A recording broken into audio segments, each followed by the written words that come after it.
Welkom in Lubach. Mijn naam is Arjen. De winterspelen zijn voorbij. Dus we beginnen niet met het goud van Klapke Wiekstra op de 700 meter ijspegeljump. Zo klonk het voor mij de afgelopen weken. Maar we beginnen met België. Want die hebben al een week lang ruzie. Hier, diplomatieke ruzie VS en België duurt voort. Weer eens wat anders, want we kennen België vooral van dat ze altijd ruzie met elkaar hebben. Maar nu hebben ze dus ruzie met Amerika. De Belgen worden namelijk al een week lang helemaal gek van deze man. Bill White. Dat is de Amerikaanse ambassadeur in België. En Bill White is een goede vriend van Donald Trump. Althans, hij heeft een keer heel veel geld voor hem geregeld. Dus een goede vriend van Donald Trump. Nou, wat is er aan de hand? In België worden 3 mannen verdacht van het uitvoeren van Joodse besnijdenissen zonder medisch diploma. Want ja, ook voor besnijdenissen moet je gewoon een diploma halen. Hè? Net als voor veterstrikken. Hè? Ja. Het is een priegelwerkje en dat moet gewoon goed gebeuren. Dus justitie in België onderzoekt dat nu. En Bill White dacht, daar ga ik mij eens even lekker in mengen. De aanleiding van de knallende diplomatieke ruzie is een strafrechtelijk onderzoek dat in Antwerpen loopt naar 3 Joodse mannen. Zij zouden illegaal Joodse jongetjes hebben besneden. De ambassadeur noemt dat onderzoek antisemitisch. Wat? Antisemitisch? Onderzoeken of er illegaal Joodse jongetjes worden besneden is toch niet antisemitisch? Dat lijkt me voor die jongetjes juist heel pro-semitisch. Dat is dus al een stomme mening van die Bill White. Maar hij moet die mening ook helemaal niet geven. Want volgens de diplomatieke regels horen ambassadeurs zich helemaal niet te bemoeien met binnenlandse aangelegenheden. Maar dat deed die White dus wel. Die noemde de zaak belachelijk en antisemitisch.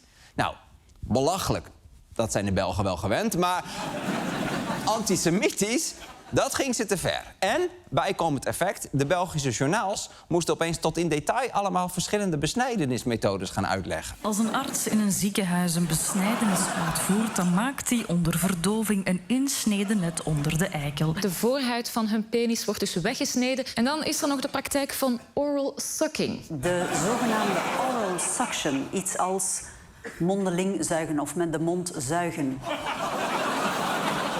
Oral sucking, ja. Normaal verzinnen de Vlamingen overal een mooi Nederlands woord voor, maar hiervan dachten ze, deze slaan we even over. Oké, waar het dus om gaat, is dat bij sommige Joodse besnijdenissen het vrijgekomen bloed wordt weggezogen met de mond. Oh, religie, wat heb je de mensheid toch veel moois gebracht.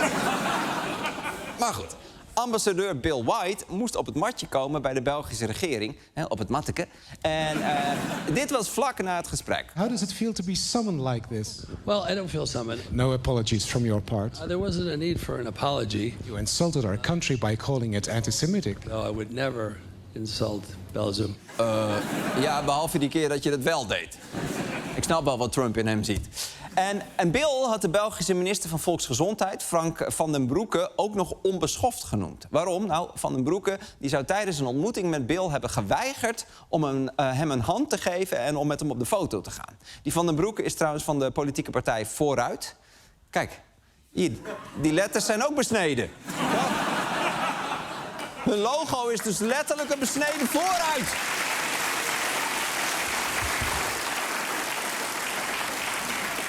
Maar oké, de vraag is natuurlijk, was Van den Broeke onbeschoft? Ik denk dat ik heel correct en beleefd was. Wat ik wel heel duidelijk heb gezegd is, omdat hij meteen een selfie wou nemen met mij.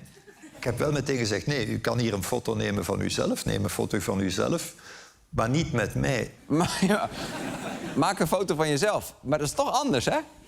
Ik bedoel, dit is mijn selfie met Harry Styles. Is toch minder vet. Toch minder vet. En Bill White was nog niet klaar. Het Vlaams parlementslid Conor Rousseau had Trump met Hitler vergeleken. Nou, Bill White was woest en eiste excuses. En hij zei, dan mag Conor Rousseau vanaf nu Amerika niet meer in. Wauw. Oké. 1 rare Amerikaan houdt dus al een week lang België in zijn greep. En heel België vroeg zich al die tijd ook af, wat vindt onze premier Bart de Wever hier eigenlijk van? Welkom. 1 week na het begin van de diplomatieke rel tussen ons land en de VS heeft nu ook premier De Wever, die met vakantie was, gereageerd. Yes. Dick Schoof ging wel eens een weekendje rennen, maar deze man is gewoon een week lang van de planeet. De Wever was lekker aan het skiën en hij leek ook niet echt heel veel haast te maken om naar huis te komen. Hier, dit plaatste hij zaterdag. Een vrolijke foto, duimpje omhoog en de tekst: Zuhause. Hij bedoelde denk ik Nachhausen, maar toen hij eenmaal Zuhause was, kwam hij met dit keiharde statement. Dat een ambassadeur keetschopt in je eigen land, dat is denk ik niet zijn job. Dat is denk ik niet zijn job. Dat is niet zijn job. Dat mag zelfs niet. Kom op, België. Bijt een beetje van je af. Nou, vandaag gaat de White weer in gesprek met België... en nu mag die Rousseau toch weer Amerika in. Dus nu lijkt het weer even chill met Bill. Maar je weet gewoon, dit gaat binnen de kortste keren weer mis. Want wat blijkt, Trump heeft zijn ambassadeurs in Europa opdracht gegeven om zich in Europa met de politiek te bemoeien. De ambassadeurs van Amerika, ze exporteren het Trumpisme in Europa. Zijn de bulldogs van Donald Trump en van de agenda die ze dan uitdragen in Europa. Ja, de bulldogs van Trump willen het Trumpisme verspreiden in Europa. Dan krijg je Belgisch Trumpisme. Oftewel MAGA Mini. En ze doen dit overal. Ja. Kom MAGA. En ze doen dit overal. Begin deze maand had een Amerikaanse ambassadeur al ruzie in Polen. Deze week was het raak in Frankrijk. Daar moest de ambassadeur op het matje komen. En hij kwam niet eens opdagen. Het matje bleef leeg. Hadden ze gewoon een leeg matje. Die Amerikanen die hebben scheid. Dit stopt niet. En weet je, Europa moet dit niet pikken. En Frankrijk die redt zich wel. Maar als ik België zo bezig zie, ze zijn veel te lief. Te voorzichtig. De Belgen moeten gewoon wat meer van zich afbijten. Anders blijft Amerika ze pesten. Maar ja, daar zijn die Belgen zelf natuurlijk veel te beleefd voor. Ze hebben onze Hollandse directheid nodig. En zoals jullie weten draag ik België een warm hart toe. Ze hebben ook Soendels geadopteerd en zo. Dus ik ga ze helpen. Het lijkt me goed als wij namens België een filmpje sturen aan Amerika. Maar Amerika moet dan wel echt denken dat het uit België komt. Dus we gaan even wat veranderingen doorvoeren, zodat het lijkt alsof dit een Belgisch programma is. Even kijken, typische Belgische dingen. Hier, bam, Belgisch vlaggetje zo. Hartstikke goed, wat hebben we nog meer? Oh, kijk, dit is goed. Hier, een pan, mosselen, zo. En even zien, ja, hier staat natuurlijk ook RTL. Zie je dat? Dat moet ook Belgisch zijn. Kunnen we dit wisselen, jongens? Kan dit anders? Ja, kijk eens aan, VTM, perfect. Weet je, misschien moeten we gewoon eventjes helemaal opnieuw beginnen. Ja, laten we even opnieuw beginnen. Let's go! Het Belgisch Grappenjournaal met Arjen Weubach.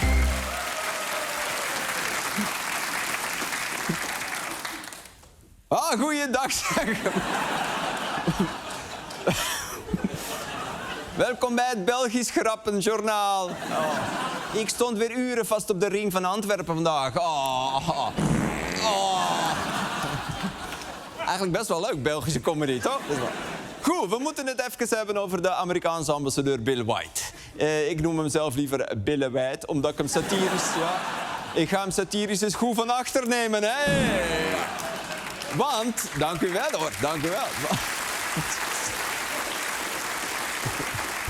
Want hij denkt dat hij zich kan... Hij denkt dat hij zich kan gaan bemoeien met onze binnenlandse politiek. En wij, de Belgen, vinden dat zeer ambetant. En ik zag dat onze overheid nu zelfs met een officiële videoboodschap gekomen is naar buiten. En daar hebben wij van het Belgisch Grappenjournaal de hand op weten te leggen. Laten we gaan kijken naar dat filmpje. This is a message from the Belgian government. En absoluut niet gemaakt door Lubach. Listen, United States of America. Don't fuck with Belgium, because we fuck back hard. Tell your ambassador to stay out of our genital affairs. Come on. Our national symbol is a boy with his dick in his hands. Our other national symbol is 9 balls of steel. Next time Bill White opens his stupid mouth, we'll put his dick in a waffle iron. If we can find it. Or else we'll go for the nuclear option. We'll put Bill in the car with Tom Waas. We are not afraid of America. Sure, you can bomb our infrastructure, but you can't make it worse. Just remember, Belgium is a crazy country, mannekes. We have Jean-Claude Van Damme. He eats Chuck Norris for breakfast. The only dog in the Epstein files is Belgian. We get drunk at lunch. We drink 2 bolletjes en we zijn helemaal zot, jongen. So tell Bill White to stop interfering in Belgian affairs or we'll move the entire American embassy to Charleroi. And we'll only serve him Heineken. Gadverdamme.